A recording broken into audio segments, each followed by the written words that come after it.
Alright, everyone. Welcome to another Battlefield update. I am your host, Melodic Warrior.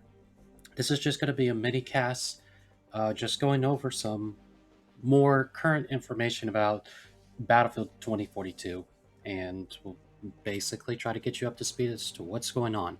So let's go ahead and hop right into it. So we'll deal with point number one.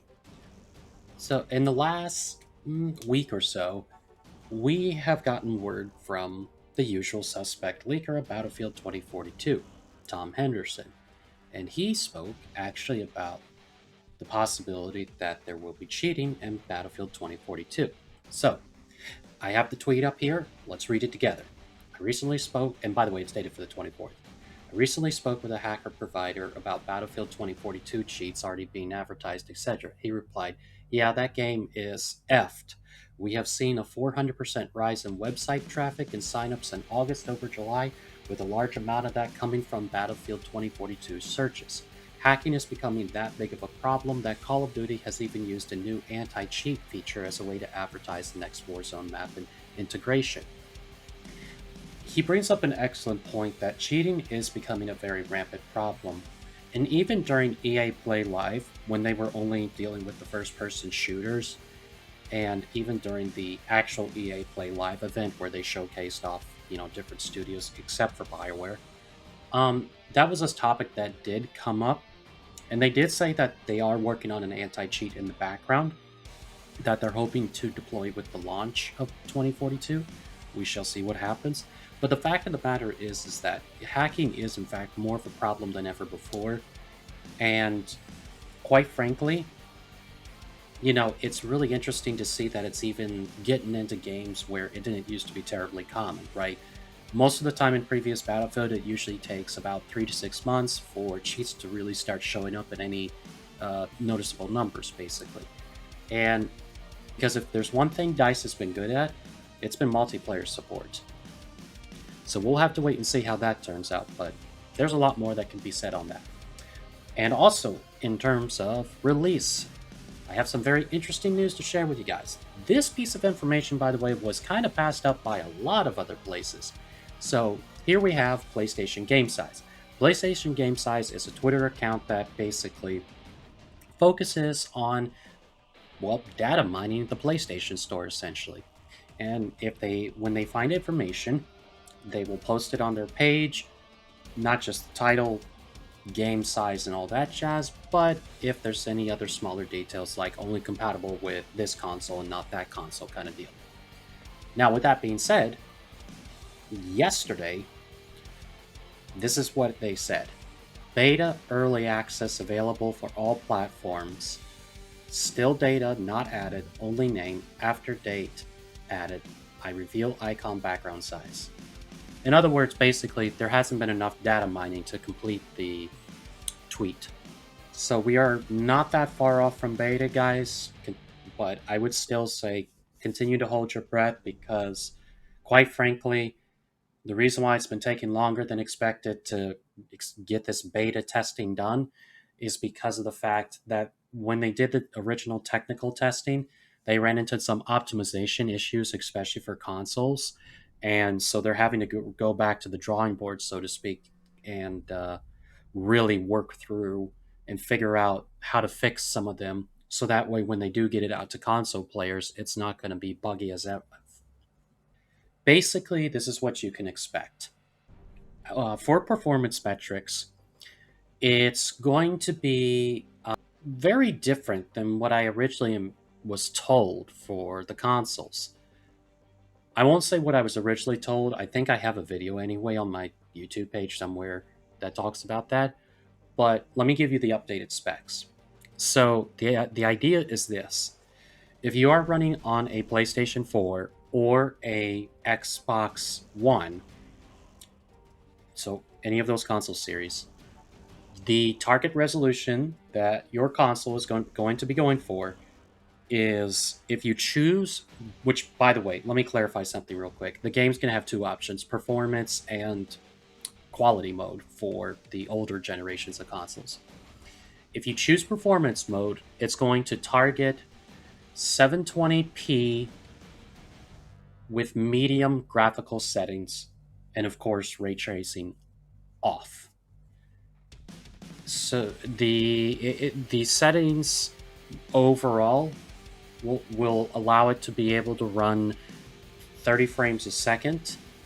However, there might be variations on it, so in other words, VBR support, which would allow it to sometimes get closer to 45, but that remains to be seen because it's largely going to depend on whether or not you use the Pro version of the PS4 or the Xbox One X. I would just definitely keep an eye on that and see how that goes. As for PS5, Xbox Series X, the performance that they're targeting for that is 4K 60 with medium to high settings, with the ability that if you turn the quality mode on, it will also turn the ray tracing on as well. Performance settings 4K 60, medium to high graphics with ray tracing off. This game will be fully ray traced. Reflections, shadows, and global lighting. Okay, so I wanted to make that part clear because the exception in the new generation of consoles is the Xbox Series S. Target that they're going for that one is 1440p, 60 FPS, medium high settings with ray tracing on. However, they will still include a performance mode with that one, which will again turn the ray tracing off effectively. Motion blur you will have control over on all generations of console. Multiplayer support has already been announced. It is going to be limited by generation. So if you have a PS4 or an Xbox One, you will only be able to play with players on those, mainly due to the fact that they had to change the game up to effectively be able to run on that hardware with some decency. For PlayStation 5, Xbox Series X, and Xbox Series S owners, you will be able to do crossplay with current generation consoles and PCs. So that includes laptops and desktops. I do need to make one final point before I close this out, and that is in terms of support is actually looking pretty good overall. However, if you are going to be buying the game on one of those older generations, you will need to bear in mind you will basically have support out the gate for at least the first 18 months to 2 years. DICE is still tossing around the idea whether or not they're going to eliminate support for those consoles altogether after that point or not. But the one thing that finally was cemented since the last time that I put up a Battlefield update, which was several months ago, um, is this. Whenever they do end support, they are going to be giving players 6 to 9 months to transition over to the new generation. You will be able to keep your game. You essentially are going to be upgrading it for free, and you will be taking all of your skins and everything that's associated and synced up with your account will also move over to the newer consoles if you choose to go that route. Otherwise, once that time window is out, you will have to pay to upgrade if you haven't done so. And on top of that, if you're one of those people who decides, no, I don't want to upgrade to that, then you will not have support and you will only be stuck again on that generation of console playing with those players. They did say they will leave those servers up for as long as they can. There is no discussion yet as to when those multiplayer servers will be removed and transferred over for the use of the new generations.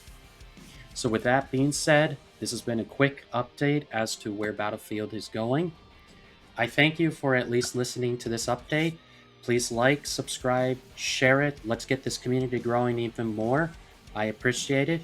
Also, real quick, guys, I may not be able to get videos up with consistency once again because I've had something come up in personal life that I've got to deal with. It's a very long story. It involves a lot of people. I'm unfortunately not at, shall we say, liberty to discuss the situation.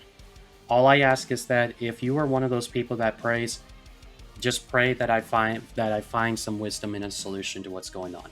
Anyway, thanks again. This is Melodic Warrior signing off. God bless and peace.